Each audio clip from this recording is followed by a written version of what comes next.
To promote the bond market's sustainable development, Financial Secretary John Tsang proposes to expand the government bond program from the current $100 billion to $200 billion to provide room for the program to continue over the next 5 years. After the 2 sets of inflation-linked retail bonds, or I-bond, Mr. Tsang proposes launching another I-bond issue of up to $10 billion under the government bond program. The I-bond, with a maturity of 3 years, will target Hong Kong residents. Interest will be paid to bondholders once every 6 months at a rate linked to the inflation rates of the last half-year period. Mr. Tsang said issuing I-bonds is a measure to address the current low interest rate environment.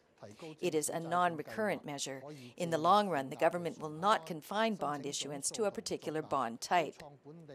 To attract more private equity funds to domicile in Hong Kong, the budget proposes to allow them to enjoy the same tax exemption as offshore funds, and to reduce profits tax on captive insurance companies' offshore insurance business. The government will designate 12 hectares of land at Tuen West and Tsing to develop logistics facilities, to provide a floor area of more than 300,000 square meters and create 7,500 new jobs. The tourism sector will get a lift when the Kai Tak Cruise Terminal building and first berth is commissioned in the middle of this year.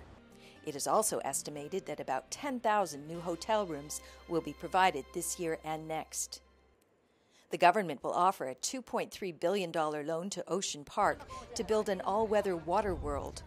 Hong Kong Disneyland will launch a new nighttime parade in the coming few years and put in place a themed area featuring Marvel heroes, the first of its kind in the world. Disneyland's operating surplus will fund these new projects.